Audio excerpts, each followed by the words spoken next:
Alright guys, Casey's Nation here. I got a box full of stoves right here, if you can see. I'll get out of your light. Big old box full of stoves and stuff.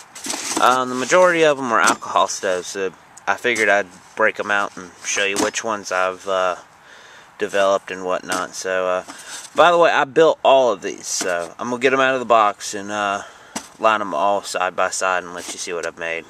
Alright guys, so I have a couple stoves here. I've made all of these, if I haven't mentioned that already.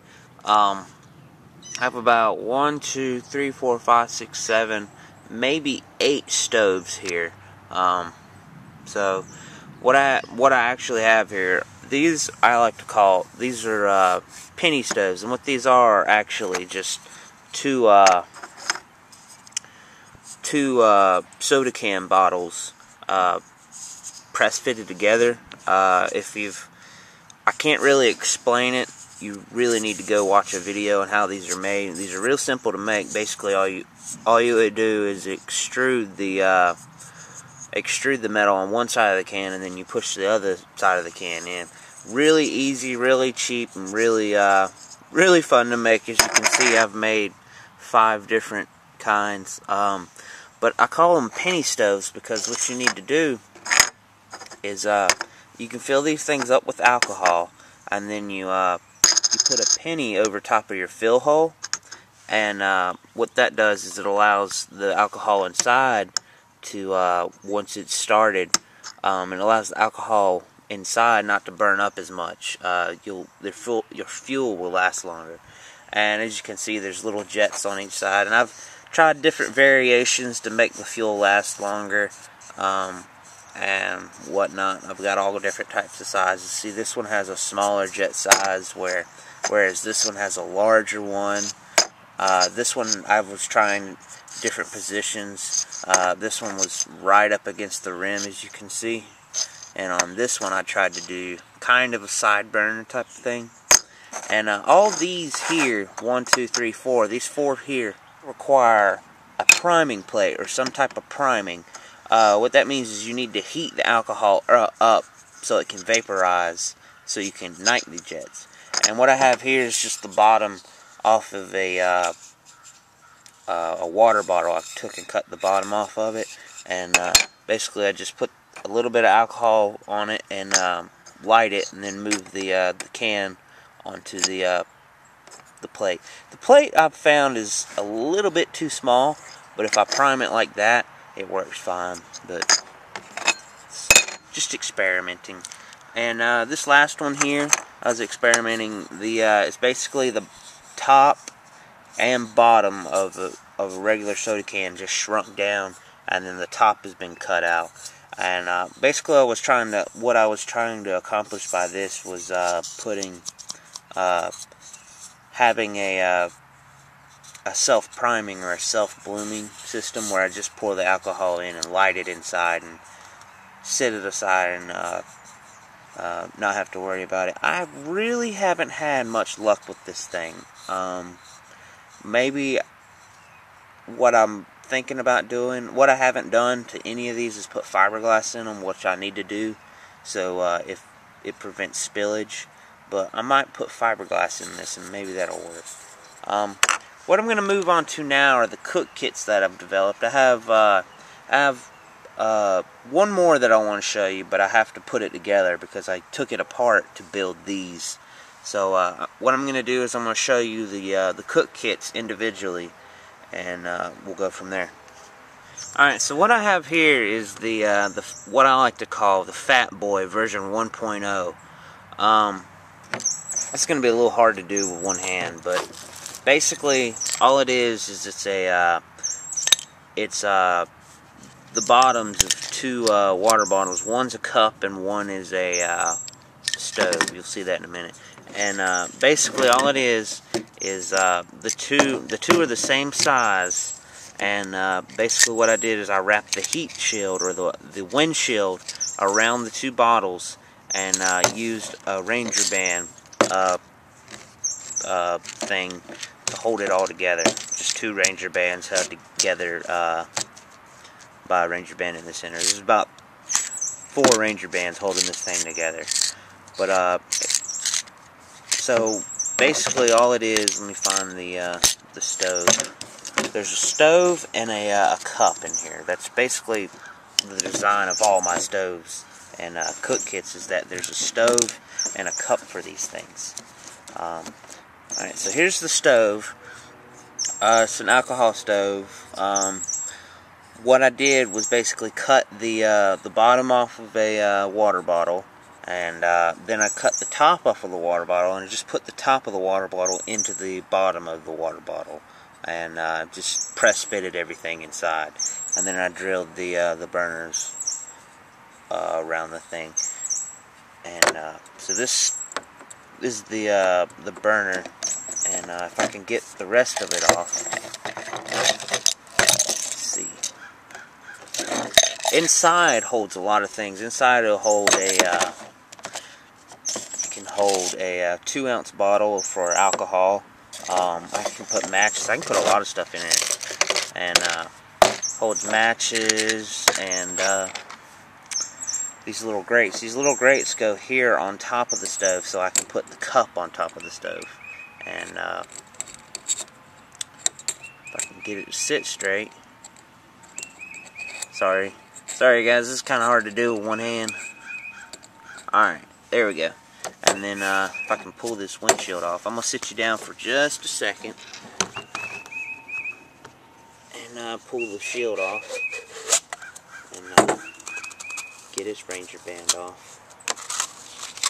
There's the shield. Alright, so here's the cup. It's basically a water bottle cut a little higher than the other, and it sits on top of the stove like so. And the stove actually is self-priming. You can just put alcohol in here, light it, and it'll self-bloom, and all the jets will bloom on their own. I can sit that there, and then spread this windshield out. And I made 2 little hooks for it to hook onto if they want, but they don't want to. Basically, you can just put it there, and it'll sit and cook until the water's done. It usually takes 2 fills to boil water with the stove because it's so wide and fat. It doesn't hold a whole lot without getting dangerous. If I put a lot in here, what happens is it blooms up really, really high and burns just about all the alcohol up real fast, and I don't think that's real safe. So I'm gonna cut you off, and I'm gonna get the version 2 of this stove, the Fat Boy 2.0, if you will, that I've created. Alright guys, so here's version 2.0 of the Fat Boy cook system. As you can see, the cup has changed and the windscreen has now been moved. We can take this top off here. What this was a cheese shaker that I picked up for about $1.50 at a like thrift store or whatever. And I got 2 of these, surprisingly. But basically all it is, it's a cheese shaker, and that's here. And I've come up with a lid for this. I just hadn't had time to make the lid for this one. But basically, the stove sits on the bottom. It's a nice snug fit, and I can pull it off if I want. I can't really do it with one hand, unfortunately, but you'll understand. It's the same principle as the previous version. It's just everything has now been moved inside, and I don't have to rely on the Ranger bands. The only downside with this stove is my little 2-ounce bottle does not fit inside here, so I have to find a 1-ounce bottle, and that I do not have at the moment. But basically the windscreen fits inside, and everything fits nice and neat, and the stove fits on the bottom. So what I have a version 3.0 for this stove. The only problem is I can't seem to extrude this. I need this extruded so I can put it on the, because I have another one that I want to put on the bottom of the stove, and that way I can get away from using these for the stove. I can just use this put on top of the stove, and everything will plume that way. And that's version 3.0, but at the moment I cannot figure out a way to extrude this to make it wider, because at the moment it will not fit, and I need it to fit. So if you guys have any ideas on that, leave them in the comments below. So I'm gonna bring you to the I'm gonna show you the third and final cook kit version, the smallest and the one I like the most. Alright guys, the third kit I like to call the Blue Light Special. You'll see why in a minute. But if I hadn't mentioned it already, what I use for all these alcohol stoves is heat. It burns well, it burns long, and it's just better than denatured alcohol for some reason. Basically the reason why I do it is because a lot of other people I know and see on YouTube do it as well. So enough of that. The Blue Light Special, it's basically the same pot as the Fat Boy 2.0.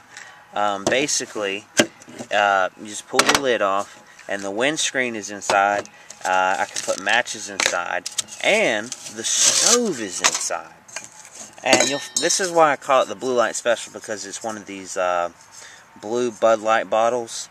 I made this one by hand and hadn't bought it from anybody. It's a little different than everyone else's. I only had one bottle, so I couldn't do a rollover the way these are actually made. So I did an outer lip, and it kind of worked out all right. But basically, still an alcohol stove. You can put this on top, and I don't have to worry about the little grates anymore that cross over here, because this little stove here is smaller, and this here just fits right on top of it. And also the beauty of it, I've drilled little holes, vent holes in here. You can see, I don't think you can on camera, but there's holes on the sides that allow air to get in, so it can continue to fuel the alcohol. Basically, you just put the pot on top, and I also have a nice little lid here. This is the actual lid I've made up. Basically, it was the top of the cheese shaker, and I put a little bit of side of a soda can in it. And I'm going to be cleaning this up a little bit sooner, so don't fuss at me for using this. I hadn't really cooked with this yet, so. But basically, I just have a screw and a little knob thing at the end. You know what this actually is, though? This is a little magnet for a sensor on a bicycle that senses how fast you're going. I had a spare one laying around, and I was like, hey, that would work pretty well for a handle for a lid. So it became one. And basically, the lid just sits on top, and the windscreen would just go around as usual. But that's it. This has been Casey's Nation for all his alcohol stoves and stuff that he's made. I hope you're enjoying the videos, and if you have any suggestions for newer videos or stuff like that, leave it in the comments below. This has been Casey's Nation. Catch you later.